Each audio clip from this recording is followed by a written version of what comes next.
Hello, everybody. Welcome to a new episode of the Dissenter. I'm your host, as always, Ricardo Lopes, and today I'm here with a repeat guest, Dr. David Sloan Wilson. He is SUNY Distinguished Professor Emeritus of Biology and Anthropology at Binghamton University.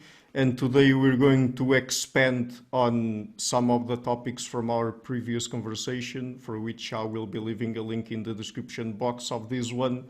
We will focus mostly on group selection and religion. So, Dr. Sloan Wilson, welcome back to the show. It's always a pleasure to have you on. Likewise, always a pleasure to talk with you.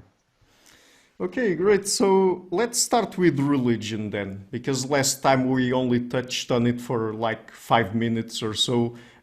What would you say is the best way of understanding religion from the perspective of evolutionary biology?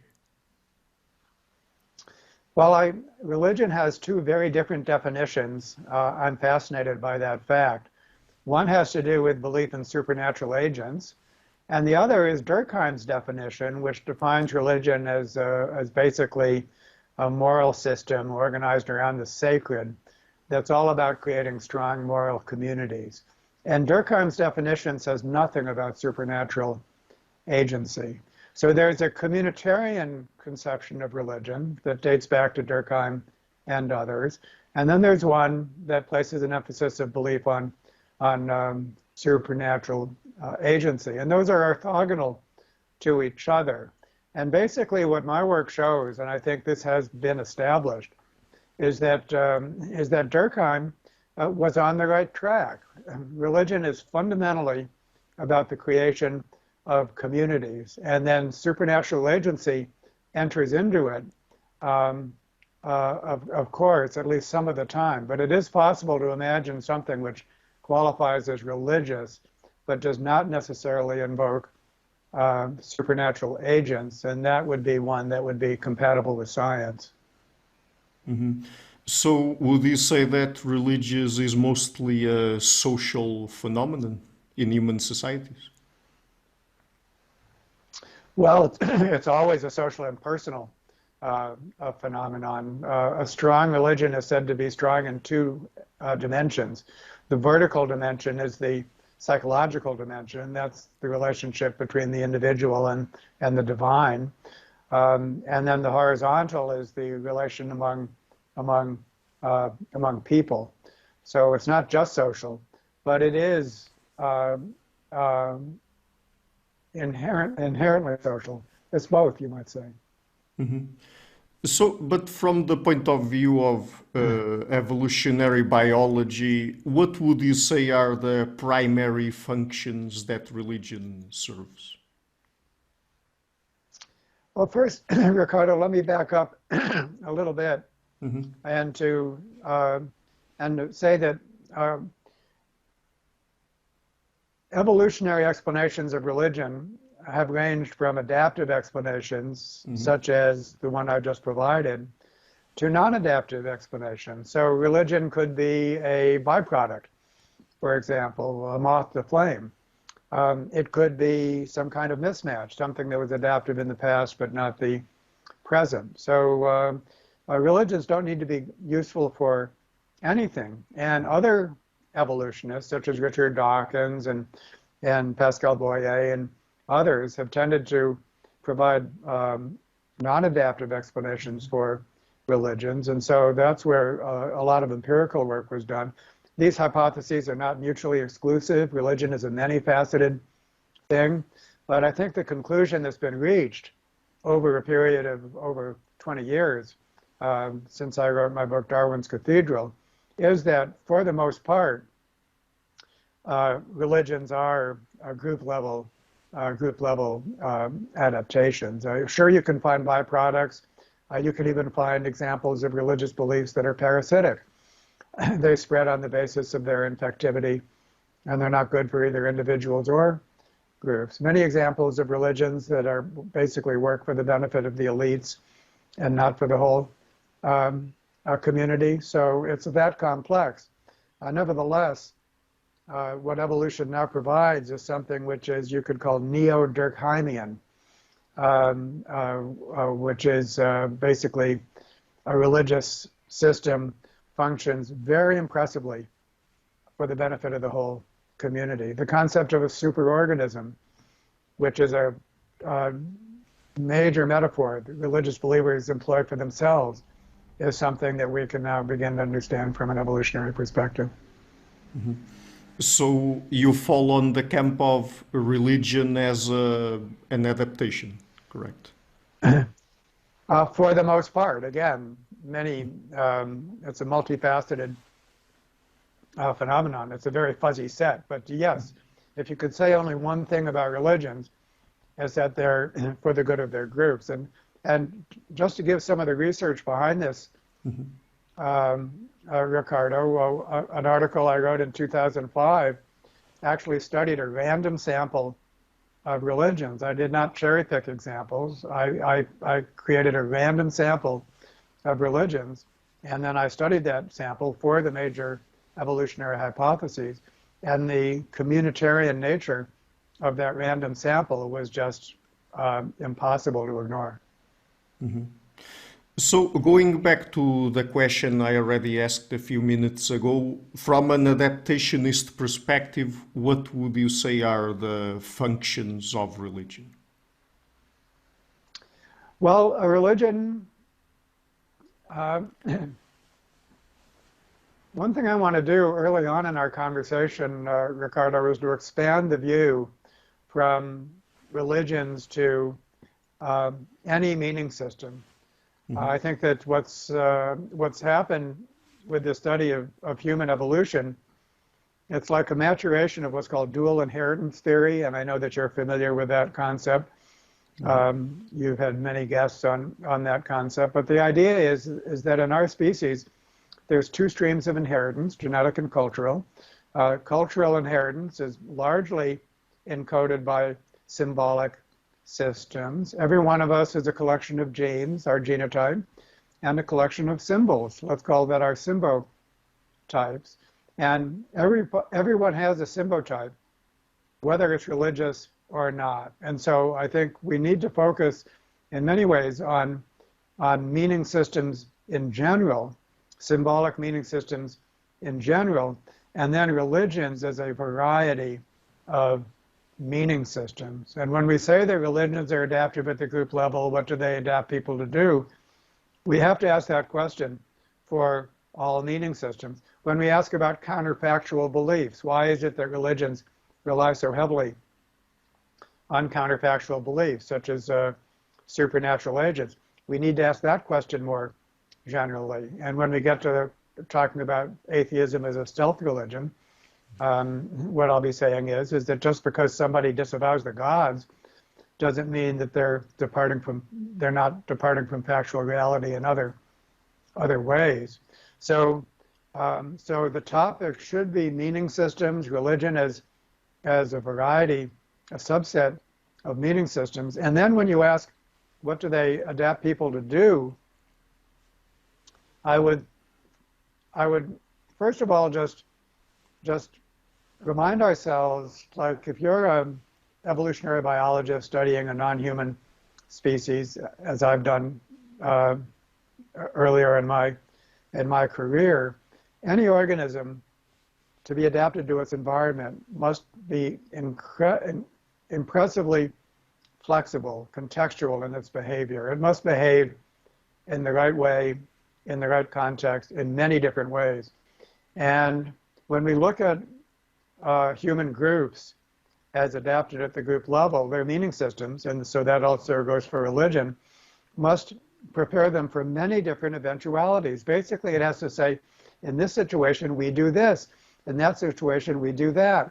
We behave this way towards members of our group. We behave that way towards outsiders. And actually, each of those needs to be elaborated. We raise our children this way.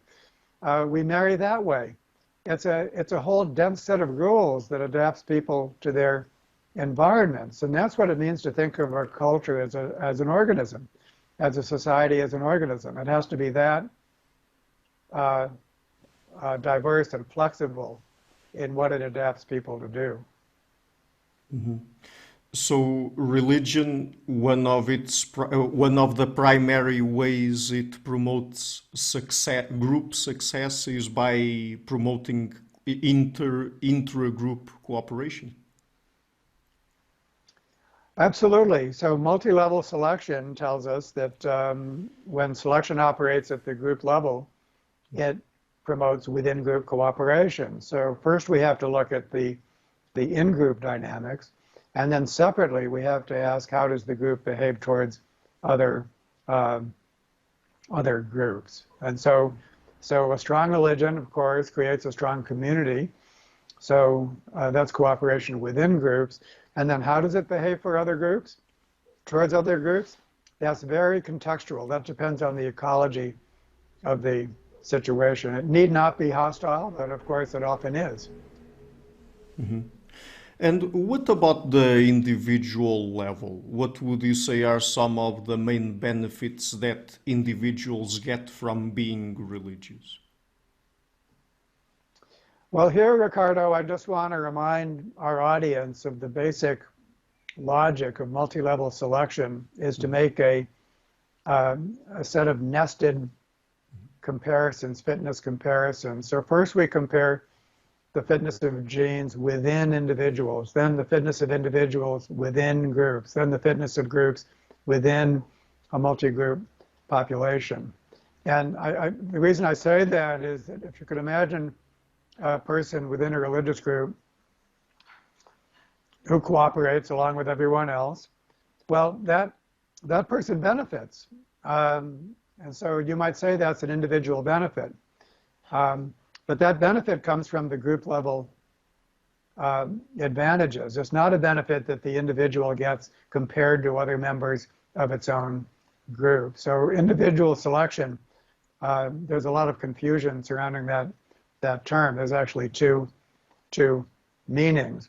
One is the within group advantage, in which case it's selfishness that's adaptive, not cooperation. And the other is the benefits of cooperation, which from a multi-level selection standpoint is actually a product of group selection. So against that background, if we look at the benefits of cooperation that religions provide, once again, they're myriad, they're diverse, and we only have to look at the research on religious groups in terms of they're more cooperative, they have more children. I mean, on average, of course, and better at communal efforts. During the early history of Christianity, Christian groups survived better. They survived plagues better because they took care of their other members. And so just flat out survival and reproduction, to take the example of early Christianity, Christian communities just were more adaptive, plain more adaptive, had more kids, survived better, the whole bit. Mm-hmm.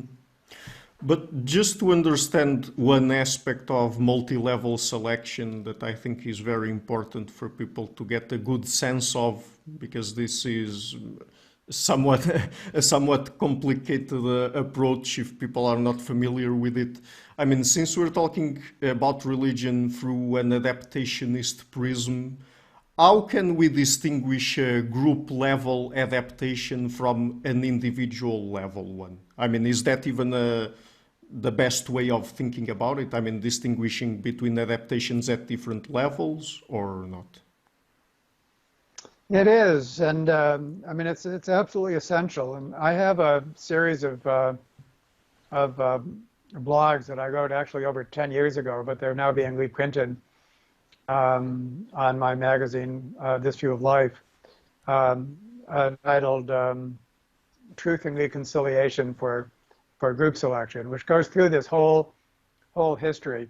But one of the first of the blogs is called The Original Problem. The Original Problem. This is the problem that Darwin consulted. That at first he thought that his theory of natural selection could explain all aspects of design that had been attributed to a creator. But then he realized that there was a very important exception, which is everything that we might call prosocial, everything that any behavior where an individual extends themselves, spends time, energy, or risk on behalf of someone else in their group or their group as a whole. If you compare that behavior, which I call prosocial, a prosocial behavior, with its alternative, someone who does not extend themselves, it's the non-prosocial individual that has the advantage. It's inherently the case. And so selfishness beats altruism within groups. That's the problem that Darwin confronted. And his solution was to say that groups of prosocial individuals outcompete groups of individuals who cannot cohere. And so if you want to identify the appropriate level of selection, you simply take a behavior and take, the Good Samaritan. I help you. I'm motivated to help you. And compare that individual to another individual within the very same group who's not like that, who is not helpful. And ask yourself the question, who has the better survival and reproduction? And of course, it's the non-helpful individual who accepts social benefits without providing them. This is the free rider problem. It's forms of active exploitation. And so that means that you cannot explain the evolution of the helpful behavior on the basis of fitness differences among individuals within a single group. You must go up a level and talk about some grouping whereby the helpful individuals are clustered together, they're helping each other, and the unhelpful individuals, they're clustered, they're not helping each other. There's your advantage for helpfulness. So that's a brief tutorial on how, first of all, the original problem, and which is the fundamental problem of social life, and how you go about identifying what's the appropriate level of selection that we need to invoke. Mm-hmm. Right. So talking about religion specifically, I want to ask you about the approach by people like Richard Dawkins and other so-called new atheists, because it seems very odd to me that I've already spoken on the show with several cognitive scientists of religion, anthropologists of religion, psychologists of religion, even biologists who do some work on religion like yourself. I mean, what do you think is the aspects of religion that the new atheists get wrong the most, and why do you think they think about religion that way? Because nobody else, I mean, scientists of religion, no one of them talk about religion like the new atheists do, as if it was just a mind virus or something pernicious without any positive aspects to it, for example. Well, I think that's the commitment that the new atheists begin with. They're highly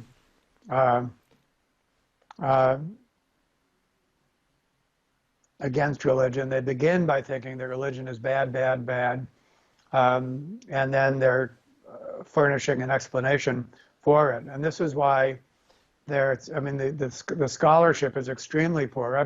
This is why I've been such a critic of the new atheists. We have people like Richard Dawkins and Dan Dennett, who is wonderful, and they're all great in some respects. But when it comes to a religion, they're just blinded by their antipathy towards it. And the test of that is the lack of connection between the new atheists and the books that they wrote and the actual scholarly study of religion. There's a wonderful, evolutionary religious studies has come a long way during the last 20 years, and the new atheists are just not there. So they favor hypotheses such as byproduct hypotheses, parasitic meme hypotheses, in the vocabulary, they have something called memeplexes. So, you know, so it's a category in their framework that religions might be good for the group, but they do hardly anything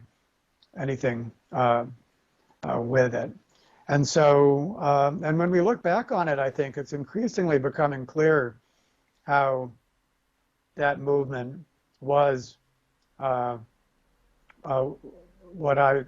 basically trading on the scientific reputations of their members, and how intolerant they were. I mean, some of the statements that you hear from them about basically being just fine with annihilating Islam, for example, is you know, pretty frightening when you look back upon it.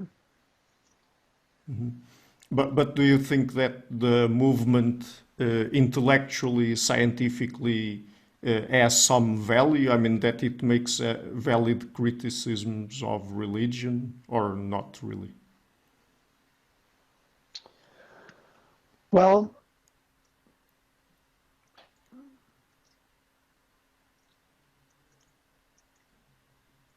an appropriately scientific approach to religion does not say that religion is good in every respect. Absolutely not. Our religions are full of, I mean, both within and between groups. Our religions often, in terms of their social norms and conduct towards other groups, are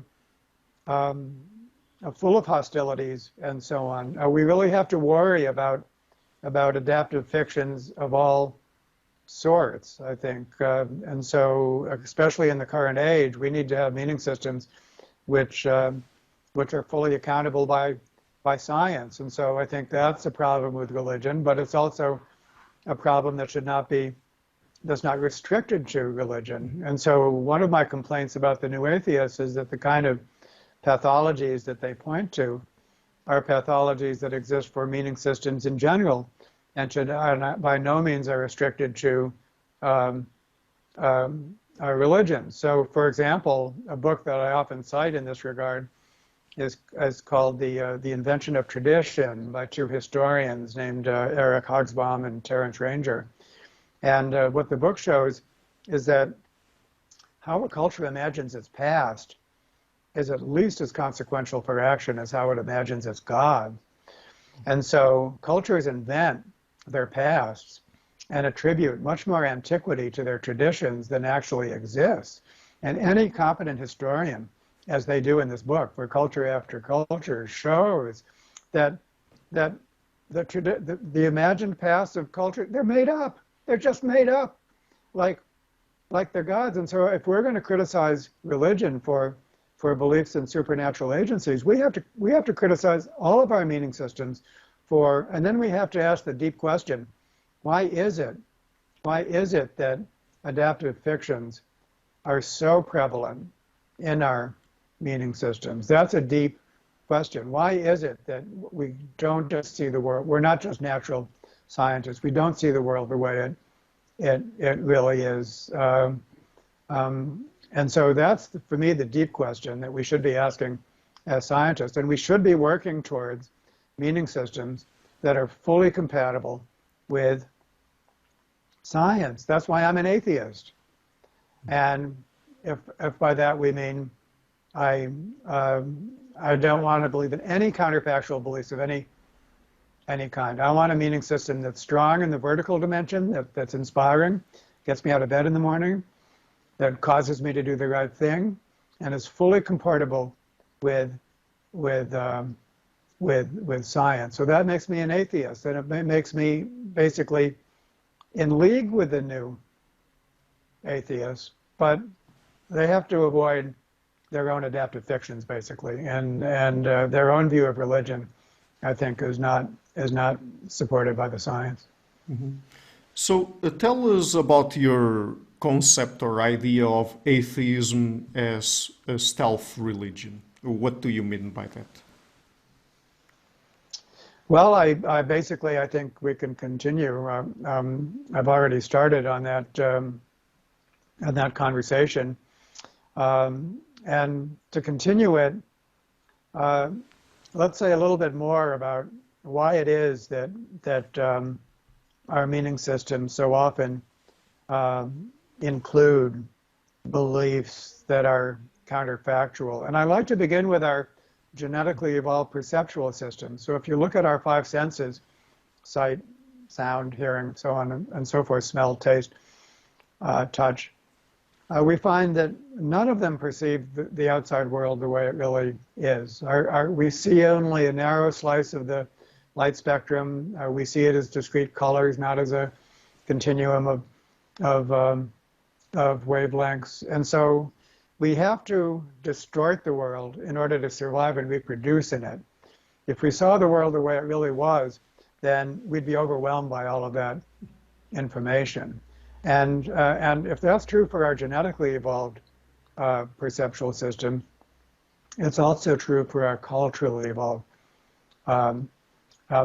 We need a meaning system to organize our perception. What do we pay attention to? What do we ignore? How do we interpret what we pay attention to so that it swiftly results in action? And in order to do that well, that's where adaptive fictions creep in. So for example, in between group conflict, it's much more adaptive for me to think of my enemy as an inhuman monster than as somebody much like myself. The true belief is not as adaptive as the false belief. So it's adaptive for people to think of themselves as above average when that's impossible at the population level. Or we can list these adaptive fictions without end.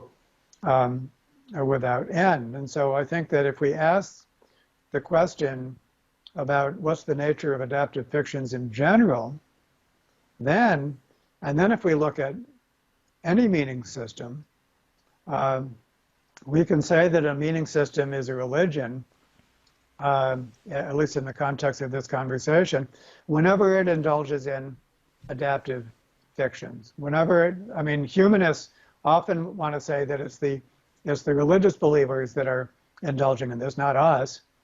And I'm here to say, no, actually, it could be us. Let's look at our own meaning systems. You don't invoke the gods, well, what else are you believing that might count as an adaptive fiction? The traditions of a culture is one example. How you think about yourself is another example. How you think about your enemy is another example. And so that's what a stealth religion is. It's one that indulges in adaptive fictions, even if it's not invoking the gods. And it's on that basis that I suggest that the new atheists are a stealth religion. Mm-hmm. So this question might bring us back to the discussion between the two camps in cognitive science or religion, between the adaptationists and the people who think that religion is a byproduct mainly. But do you think that there's good evidence that we are innately predisposed toward religiosity, or is it more that the kinds of psychological predispositions that lead us toward religion can also manifest in terms of other, let's say, meaning systems, like, for example, the fact that we are able to very easily attribute or detect agency in the world, or our promiscuous teleology, just to give two examples. What do you think about it? Yeah, so signal detection theory and the fact that we are prone to attribute agency where it doesn't exist leaves lots of rooms for byproducts.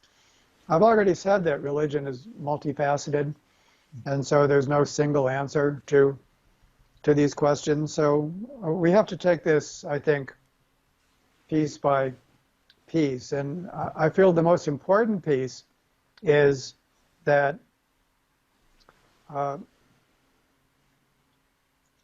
we are very highly group-selected species. Now we're talking about genetic evolution. Even prior to the evolution of cultural inheritance mechanisms, when we try to explain the difference between humans and our closest relatives, the chimpanzee, what we find is that there's, obviously we share 99% of the same genes, but there's a huge difference in our cooperation, our degree of cooperation.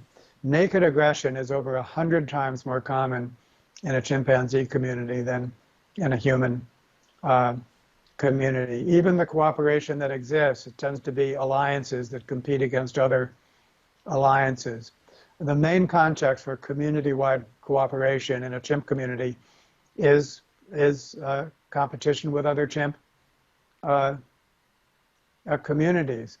And so against that background, we find this quantum jump in cooperativity in our species. And if you ask the reason, again, it's multifactorial, but arguably the biggest reason is social control.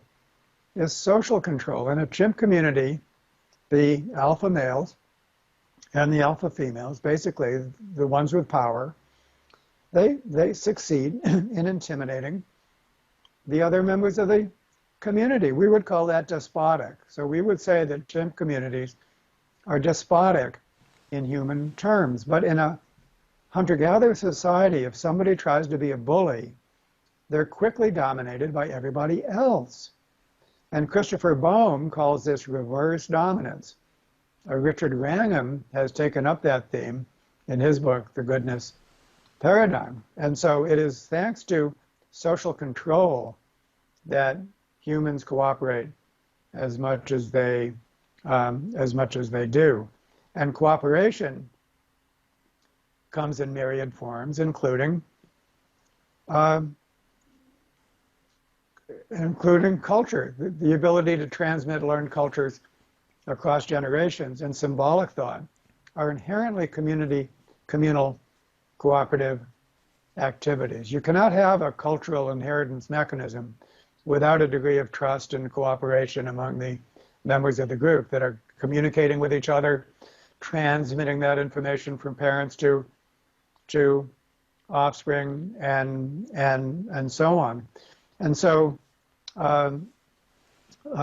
Terry Deacon, who's one of the most important thinkers on this, starting with his book, The Symbolic Species, and continuing to the present. And in my recent conversations with him, he said that we are a symbolically eusocial species. We are a symbolically eusocial species. The glue that holds us together is not the glue of genetic kinship. It's the glue of our symbolic systems. That's what defines how we envision ourselves as groups and how we orchestrate our activities. And that goes back to the very beginning. We know that hunter-gatherer groups, they're not closely related genetically. They're not like a termite colony or an ant or a bee colony. There's a mix of genetic relatedness, but they still function as a group. And so when we begin to think of what is the psychology of a symbolically eusocial species, how does a symbolically eusocial species think, we come to the conclusion that individuals easily regard themselves as part of something larger than themselves. They place the group as the primary identity. This is sometimes called identity fusion. And they're in a state of mind where they say, the group is more important than me. I regard the group as sacred. I worship this group. And so that is, I think, the heart of a religious and a spiritual psychology, is to regard yourself as part of something larger than yourself. It's the group that's the organism, and I'm here to serve that purpose. I will do what it takes to serve that purpose. So that is, I think, intrinsic to being a symbolically eusocial species. And it competes, of course, with the more aggrandizing impulse, which we also have. So basically the conflict between levels of selection, you know, the idea that I might benefit myself at the expense of other members of my group, or the idea that I might become part of something larger than myself, those are competing in each and every one of us as individuals, which explains a lot about how morally conflicted we are. But I think that it does provide a fundamental explanation for the psychology of religion and spirituality, dating all the way back to our origin as a species. Mm-hmm.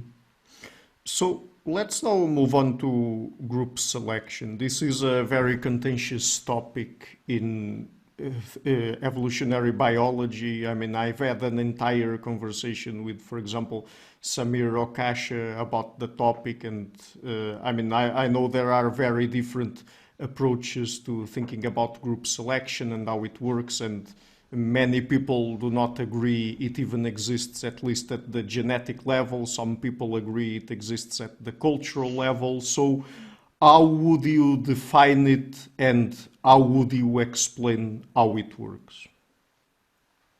Well, I mean, you mentioned Samir Okasha, and he would say, and I would agree, that there's something called equivalence. And so he would not say that group selection is wrong. He would say that it's a certain accounting system for evolutionary change, which is perfectly legitimate, and it deserves to coexist with other accounting systems, such as the gene's eye view. There's a new book called The Gene's Eye View of Evolution by Arvid Egren, a Swedish author. I hope that you invite him to. I've interviewed him last year. So good, yeah, and so actually at this level, a multi-level selection has been fully revived, acknowledged to be legitimate, and then there's this idea that it's a perspective that deserves to coexist with other perspectives, and that gets us into a whole conversation there. So the idea that was prevalent in the 1960s, that group selection is something that actually can occur in principle. So altruism can evolve by group selection, it just hardly ever does. That is a position which became a dominant in the 1960s through most of the 20th century.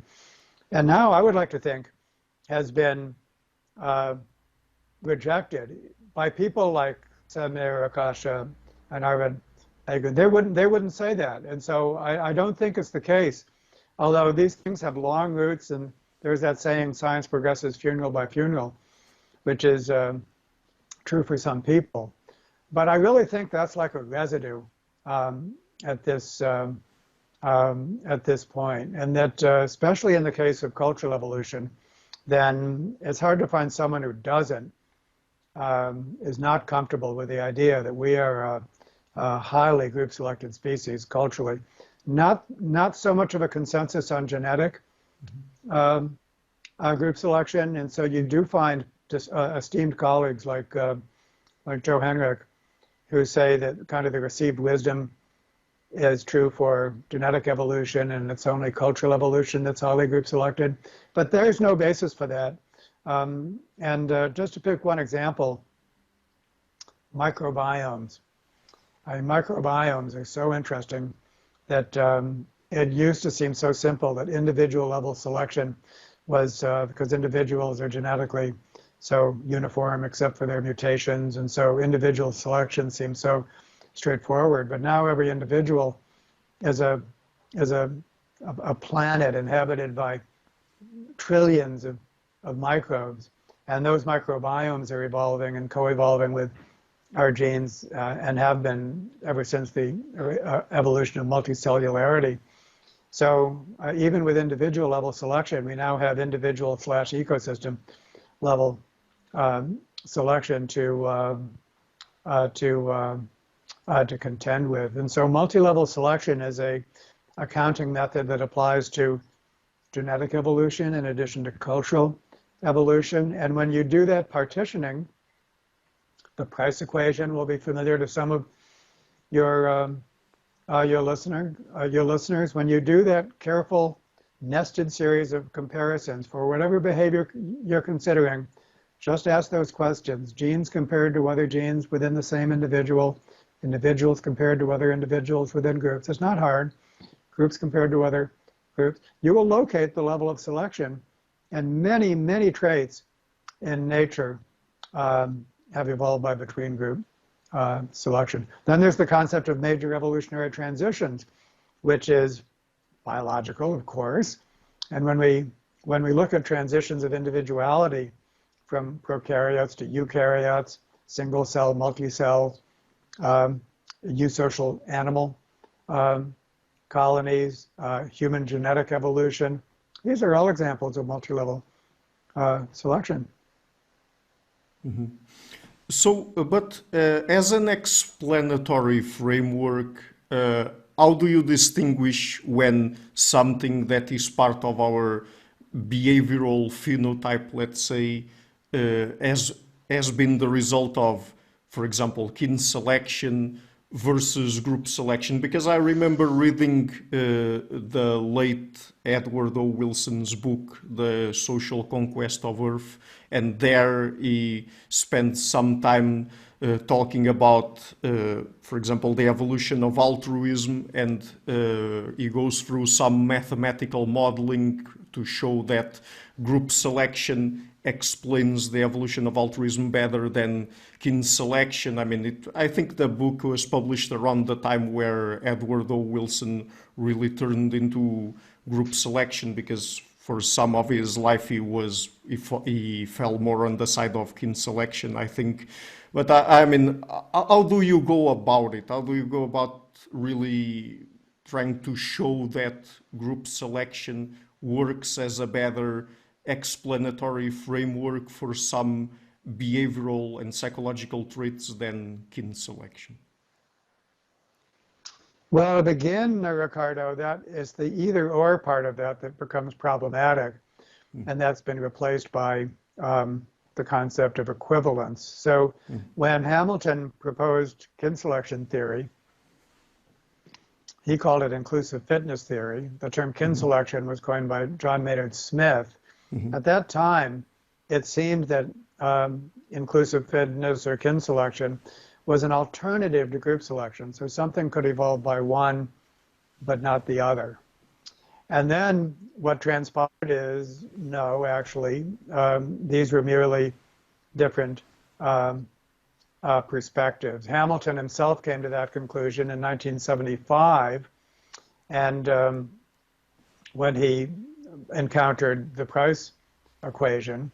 And then he realized that if you look, for example, at groups of siblings, what kin selection does is it clusters the altruistic genes in some subgroups, but not others. Subgroups are not random collections of genes. They're collections of genes in which there quite a lot of segregation has occurred in the frequency of altruists, depending on the genes of the parents. And so one way of putting this is that within every kin group, often there's a mix of selfish and altruistic individuals, and within every kin group, the selfish ones are doing better than the altruistic ones. Kin selection did not get rid of within group selection. It simply augmented the between group components. So the very question, is it kin selection or group selection, is misconceived. That's the point. That's the point. And for anyone who gets equivalence, as Samir Akasha does, then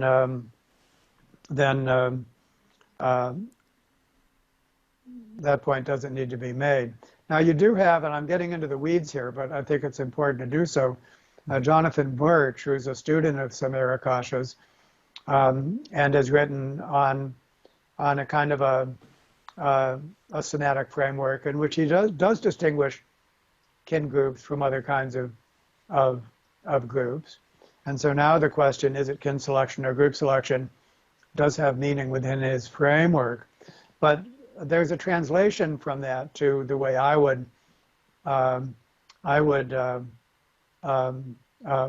phrase it. And what this means is, and I think it's a deep philosophical question, Ricardo, and it extends beyond the group selection debate, that we can all agree that multiple perspectives are important. We can say that in everyday life. In fact, we encourage each other to have multiple perspectives. When we talk to each other, when I talk to you or anyone else, I'm encouraged to see the world through your lens and so on. I don't have to assume, I should not assume that you're just like me. But when that takes place at the level of formal theory, then you get formal theoretical frameworks that have different perspectives.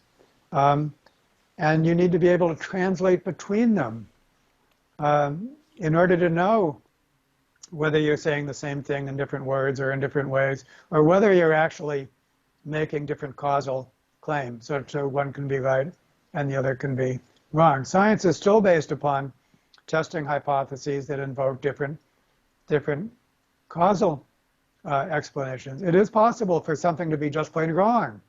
We tested it and it's untrue. So, but we have to be able to distinguish that between, oh no, it's the same causal thing that we're studying, and we're seeing it from different angles. And a lot of sophistication is required, a lot of literacy is required in order to be basically multilingual, that I can translate what I'm saying from my perspective into your perspective so that we could know, it's basic for communication. So it's quite sophisticated, and it's a skill that I think that a lot of scientists don't have. And it makes them intolerant because it's saying, oh, you're not seeing it my way, you must be wrong. When in fact, we were actually viewing the same thing from different perspectives. Mm-hmm.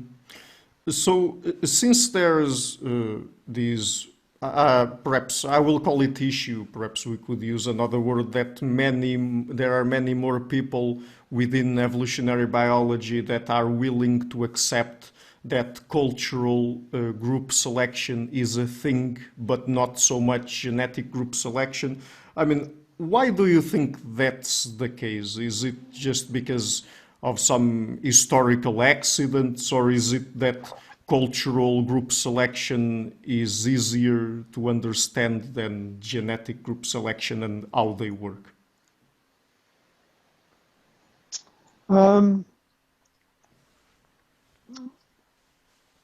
Well, let me make a few points at this part of our conversation, Ricardo, that I've been wanting to make and often do make, just to set the stage broadly. Yep. And one has to do with the tradition of individualism, the broad intellectual tradition of individualism. And when you go back 100 years, I've already mentioned Durkheim, to the 19th century and the first half of the 20th century, you find that holism was very common. It was common to think of society as an organism. It was called functionalism.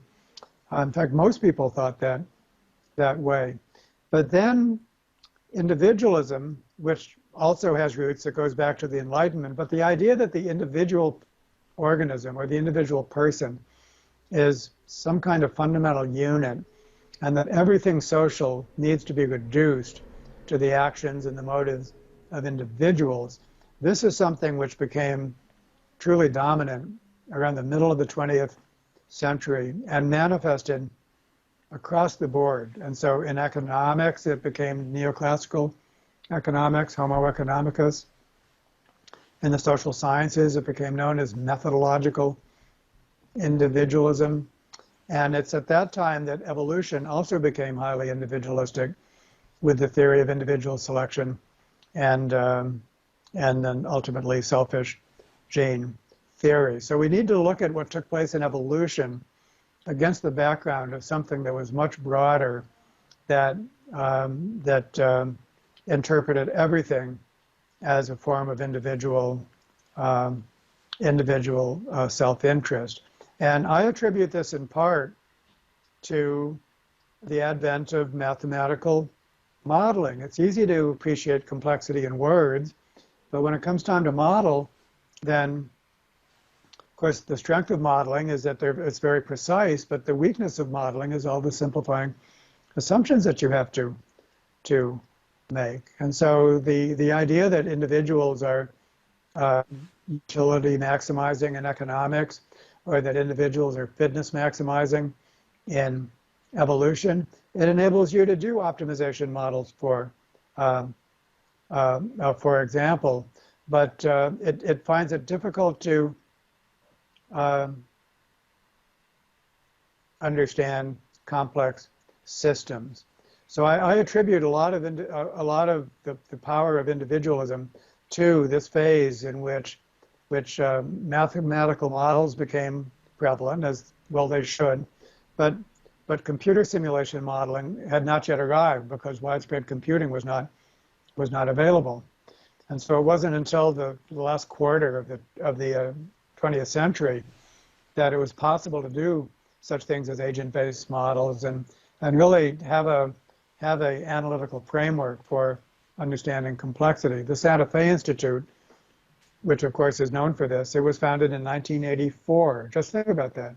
The Santa Fe Institute was founded in 1984, and before then, we were so limited in our ability to understand complexity. So now I see individualism in all of its forms is waning and is being replaced by a more systemic and holistic view, again, across the board, because we have the analytical tools to do so. And I think everything about evolution that we're talking about makes a lot of sense against that background. We can, in the first place, see why individualism was so triumphant. And if you compare the writings of, for example, of economists during that period, they were just proclaiming victory for their mathematical models, and then the evolutionists just the same way. I mean, the triumphalism of the language as to what how important this all was, and then of course that was reflected in the rejection of group selection as something that was just deeply taboo, something you just should never ever do, is invoke group selection, is part of this larger dynamic that we're kind of passing out of. Mm-hmm. So now for the last part of the interview, I would like to ask you about specific applications of evolutionary theory. This is something you explore a lot in your book, This View of Life. Why do you say, for example, in that book that policy is a branch of biology? Well, the large theme of this view of life goes beyond group selection. Let me say that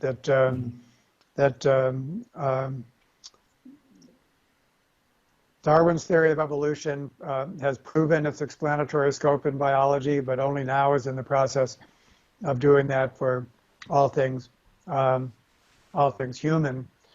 And so when we complete the Darwinian Revolution, as I put it, there'll be many, many insights, and some of them having nothing to do with group selection. So there's parts of that book which looks at, for example, eye development. You know, why is it that so many of us need corrective lenses? That's because of the mismatch between eye development and the environments that we've constructed for ourselves. Mostly spending time indoors seems to be the environmental factor. Mismatch in the immune system is another thing that I covered. And then, but how that impacts what we do about learning, child development, and learning. The idea that we should be teaching academic skills as early as possible turns out to be a super bad idea. So things like play and so on are something that we need to restore. So these are policy implications that have nothing to do with group selection. And then of course there's group selection. And so I think that one point I make is that the animal behaviorists Nico Tinbergen and Konrad Lorenz and Karl von Frisch, who won the Nobel Prize in the 70s for work they did in the 1940s, and their challenge was to show that behaviors can evolve by natural selection just like other traits. There was a time in which that wasn't obvious, that we can study behaviors in the same way that we study other traits. And policy is just a behavior. Policy is a behavior that we decide to enact in order to accomplish some positive goal. And so in many ways, the idea that policy is a branch of biology is the same claim that the animal behaviorist made, is behavior is a branch of biology. If that's true, then everything we decide to do, every way that we decide to behave in order to make something better needs to be informed by evolution. And that has a social component. So group selection comes in big time, but all these other things do too. So it's even bigger than group selection. Mm-hmm. So a very important aspect of our societies, of course, is how we organize and structure our institutions. And a very interesting thing you talk about in this view of life is the 8 core design principles that I think, I hope I'm not mistaken, were developed by Elinor Ostrom. So could you tell us about them? Yeah, it's a great way to finish up our conversation, Ricardo, because this brings us back to multi-level selection theory. As we've already said, and it's very deeply intuitive, that as an individual, you can benefit at the expense of other members of your group, or you can benefit by being a team player, basically, on behalf of the group as a whole. And what Elinor did was she studied a certain kind of group, common pool resource groups, groups attempting to avoid the tragedy of the commons, the famous tragedy of overexploiting one's resources. And she showed, contrary to economic wisdom, that some groups were able to avoid the tragedy of the commons, were able to self-govern themselves, but only if they implemented these core design principles. It's important to say that not all groups did. The groups she studied varied in their ability to manage their resources, and then it was on the basis of that variation that she was able to derive the core design principles. And what I did with her in my collaboration with her and her postdoctoral associate Michael Cox was we generalized the core design principles from a multi-level perspective. So this is an opportunity to basically to practice, for our listeners to practice multi-level selection theory. I'm about to recite the 8 core design principles, and I want anyone listening to this to bring a group to mind that they know well, some group that they know well, and to see how well this group implements the core design principles and how well it functions as a group, okay? And I'll bring in the multi-level selection, this comparison of within group and between group as we go along. Okay, so first design principle is a strong sense of identity and purpose. The groups that work well know that they're a group. The group is doing something important. They know who's a member and who's not. They know what they're supposed to do. So a strong sense of identity and purpose. Almost all groups in human life are socially constructed. They're socially constructed. This is the beginning of what it means to say that we're a symbolically eusocial species. It begins with imagining our group. Number 2, fair distribution of costs and benefits. Not sustainable for some members of the group to do all the work and for others to get the benefit. There's your within group selection. Okay? So if it's the case, if it's easy to be selfish in a group, of course that group won't work. And so the groups that work had protections so that what a member got from the group was proportional to what they gave. What that means is that you're suppressing the potential for within group selection. So between group selection becomes the most important force. Number 3, fair and inclusive decision making. Not sustainable for some members of the group to make the decisions that influence everyone in the group. In the first place, that's another recipe for unfairness. disruptive within group selection can take place. And secondly, it doesn't make use of the wisdom of everyone in the group. Number 4, monitoring agreed upon behavior. We have to know whether we're doing what we agreed to do. If you can't, then of course that's a recipe or an invitation for disruptive self-serving behavior. Within group selection can take place if you're not monitoring. If you are monitoring within group selection, disruptive within group selection can take place. Graduated sanctions against misbehavior. So if you're not doing what you should, something has to be done about it. Otherwise, within group selection will take place, but it doesn't have to start out nasty. A friendly reminder is typically sufficient, but you do have to escalate if necessary. And also, we need to be rewarding good behavior at the same time that we're punishing bad behavior in this graduated way. So now what you get from the group is very closely calibrated to what you're giving to the group. We're suppressing the potential for disruptive within group selection. Number 6, fast and fair conflict resolution. Conflict will occur, need to be resolved quickly and in a way that's fair for all parties. In a dispute, most people think that they have a point of view. And so once again, conflict resolution, of course, is something which is going to keep the group on an even keel.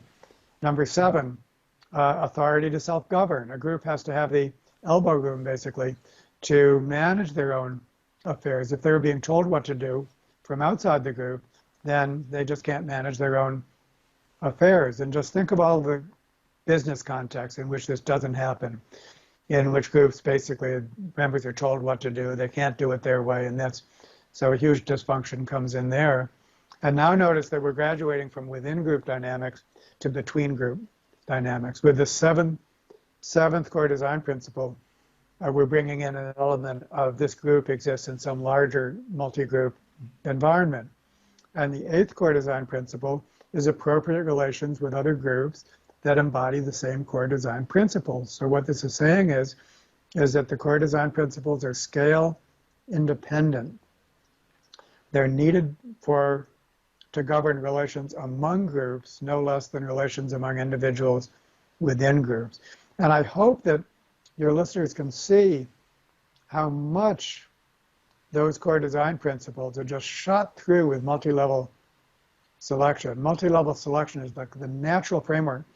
And in a group that implements these core design principles well, it's like a miniature major evolutionary transition has occurred. The potential for disruptive competition within groups has been suppressed, never eliminated, only suppressed, so that the group now can function as an adaptive unit. And so ever since I did that work with Elinor Ostrom, it was published in 2013, so that was 9 years ago, we've been applying the principles, you might say as a coaching method, to groups around the world with my new nonprofit, Pro-Social World. We have so many different projects going on in which we're basically consciously, it's conscious cultural evolution. We're consciously evolving our groups and our groups of groups with the global welfare in mind. So we're putting these ideas to use. And I can say that multi-level selection, as I think you can see, indispensable. Think of this as a multi-level selection process, and nobody's resisting it. I have a major set of articles with an economist named Dennis Snower called Rethinking the Theoretical Foundation of Economics, in which the new paradigm is the multi-level paradigm. And so multi-level selection is basically is occupying center stage and needs to, for all of these policy applications, have to be flat out multi-level, because we need to select our systems with the welfare of the whole system in mind. That's the fundamental message. Ultimately, the whole Earth. But do these design principles apply, or can they apply to all kinds of institutions that we want to design? The short answer is yes, and there is a longer answer, but the reason that the short answer is yes is because there's two things that all groups need, no matter what they're about. They need to cooperate, and they need to be adaptable. They need to be flexible. And one of the great benefits of completing the Darwinian Revolution is that it does provide a common language. So many other methods, change methods, and governance methods, they work. They work often very well, but because they're emerged in a given context, such as it might be business or education or religion, they don't spread beyond that context. They're not being described in sufficiently general terms. And often they emerge, people do them without knowing why they're successful. And so if there's a way to describe cooperation and adaptability in a way that is, in the first place, very general, and in the second place, you could actually describe in theoretical terms why it works, then that's a tremendous advance over literally hundreds of other change and adaptability methods that have emerged, but they don't coalesce. I call this the archipelago problem: many islands of thought and practice with little communication among islands. So one thing that evolution does is it solves the archipelago problem. Mm-hmm. So you've already touched on schools. Let me ask you about another example where these principles might apply as well. For example, you've done a project with neighborhoods, the Neighborhood Project. Could you tell us about it, and might these principles also apply in that sort of context or not? Well, I'll pick one. And the one I'll pick actually is one of my own most recent experiences with the Plum Village, which is the monastery founded by Thich Nhat Hanh, the Vietnamese Zen Buddhist. And so Thich Nhat Hanh is one of the most revered spiritual figures, along with His Holiness the Dalai Lama. And he founded a form of Buddhism during the Vietnam War called Engaged Buddhism. And he's the person who said the next Buddha might be a Sangha, which is a community, and the next Buddha might be a group. And so the monastery system that he founded in the first place goes back 2,500 years, but in the second place is his own variety and is continuously evolving. And so this is, and we have a collaboration with them called Spirituality, Science, and Action, in which we explore those three key words: spirituality, science, and action, from an engaged Buddhism perspective compared to an evolutionary perspective. Engaged Buddhism, evolutionary, and now LB.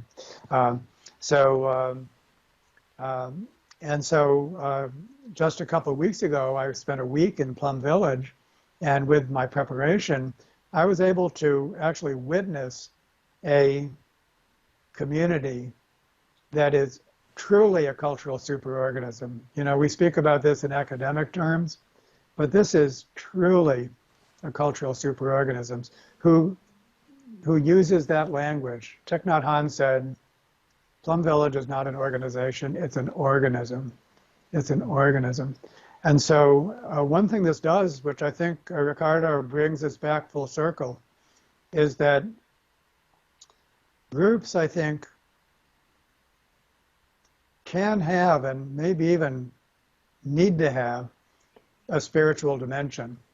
It can't, just the horizontal dimension of what do we do, you know, how do we cooperate, is not as good as if you have something which is just extremely motivating to you psychologically, and in a way that puts you into that state of mind of being part of something larger than yourself as a peak experience, as a peak positive psychological experience. And this can be done, and Buddhism comes closer than the Abrahamic religions in doing this in kind of a straightforward fashion without needing to invoke counterfactual uh, counterfactual beliefs. And so those three words, spirituality, science, and action, in which spirituality is one of those three words, I think is very important, no matter whether you think of yourself as an atheist or some kind of a believer.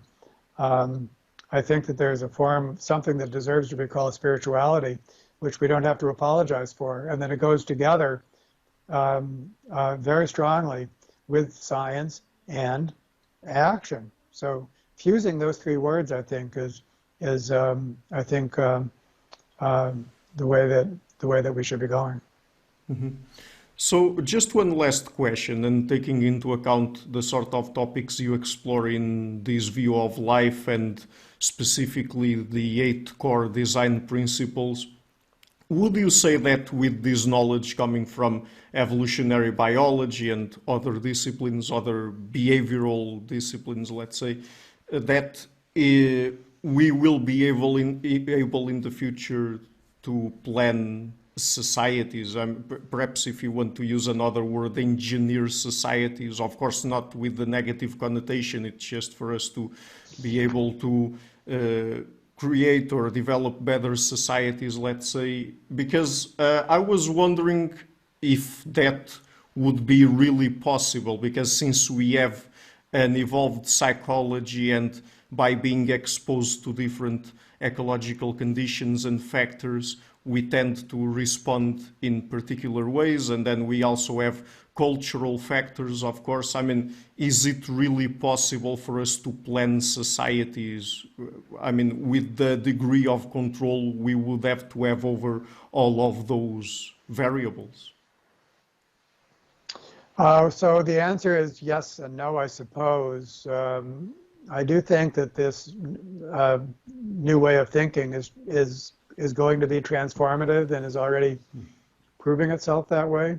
But at the same time, part of the paradigm is that it's inherently participatory and experimental. So on the one hand, those core design principles are inherently inclusive, and it calls upon every member of the group to participate. And in a large-scale sense, that means that this has to be done in small groups, or part of this is the small group, not the individual, but the small group appropriately structured as the building block, the cell of multicellular society. It has to be richly multi-level. And so the reason that terms such as social engineering and social Darwinism have a sinister ring to them and have been stigmatized is because of the power element. We think of this as something that is done to us, as opposed to something that we participate in. As soon as we make it genuinely inclusive and participatory, then of course we have to engineer what else can we do? It's not going to happen by chance. Forget about that. So laissez-faire is not going to work. We just can't go about pursuing our separate interests and expect that good to come from that. But on the other hand, centralized planning doesn't work either because the world is too complex. And so we can't rely on some experts to formulate some grand plan, and we can't rely on laissez-faire. So what's left in between? Experiment, experiment, experiment. We have to decide how to make things better, and then we have to try it out, and then we have to repeat that procedure based on the results of the experiments that we perform. And we have to be very mindful about that. We have to do that with the welfare of the whole earth in mind, because anything less is going to be disruptive up the scale. And so if that's the paradigm, then in the first place, it strips it of its insidious component because it's fully inclusive. And in the second place, it sets an entire agenda for what we do, how we go about this. And so this makes me very optimistic, actually, about something which is we're beginning to talk about it in present tense, not future tense. It's something that actually this is what we are doing right now. And a final thought, Ricardo, is that these ideas are so new, even more new than complex system science. So many people just haven't encountered them yet. And when they do, then they love it, and they develop it in their own ways. And so there's a dissemination piece of this, just getting more people to learn about it and then to follow up on it, which is the more we can catalyze that, the better. Just encountering these ideas, I think, is part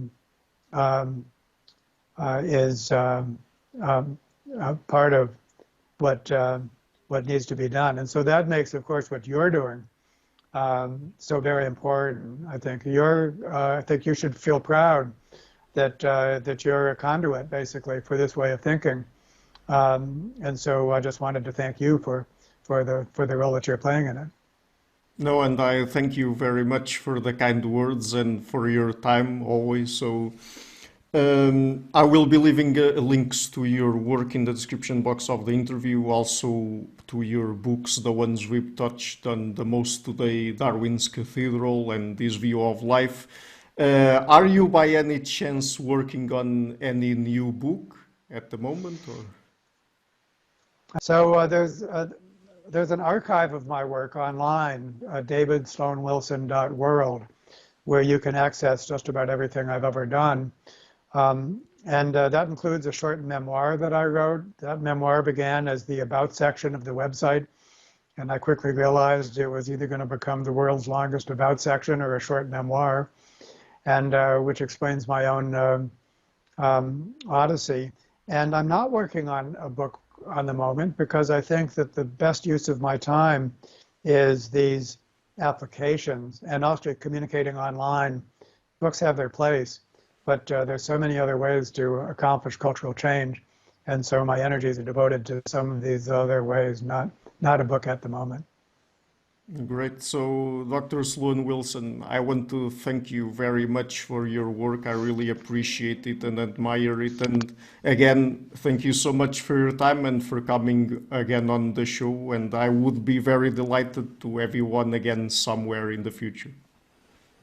Great. Anytime. Thank you, Ricardo. Hi guys, thank you for watching this interview until the end. To keep the channel sustainable, I would like to ask you to please visit my Patreon page and to consider making a pledge there. Any amount, even $1 per month, would already be a great help. Otherwise, and if you like what I'm doing, please share it, leave a like and hit the subscription button. This show is brought to you by Enlights Learning and Development Done Differently. Check their website at enlights.com. I would also like to give a huge thank you to my main patrons and PayPal supporters, Karen Litske and Blanchett Perga, Larsen, Lau Guerrero, Francis Ford, Hans Frederick Sunder, Ricardo Vladimiro, Greg Healy, Adam Kessel, Olaf Alex, Jonathan Wissel, Jacob Klinkby, Matthew Whittingbird, Arno Wolfkin, Tim Hollis, Henrik Alenia, John Connors, Paulina Barron, Philip Force Connolly, Jerry Mueller, Herbert Gintis, Bo Weingard, Rebecca Neuberger Goldstein, Dan Demetriou, Robert Windiger, Rui Inácio, Arthur Coe, Zup, Marco Neves, Colin Holbrook, Susan Pinker, Bernardo Seixas, Pablo Santurbano, Simon Colombo, Jorge Spinha, Phil Kavanagh, Corey Clark, Mark Blythe, Roberto Inguanzo, Michael Stormir, Samuel Andreev, Tiago Nunes, Bernard Ugni, Alexander Dunbauer, Fergal Cusson, Evan Bodrenko, Al Herzog, Don Ross, Jonathan Librand, Oslan Bullitt, Nathan Nguyen, Stanton T, Samuel Correa, Eric Hines, Mark Smith, J.W., João Eira, Tom Hummel, David Sloan Wilson, Yacila Dez Araújo, Eden Solon, Romain Roach, Dmitry Grigoriev, Diego Londoño Correa, Tom Roth, Yannick Punter,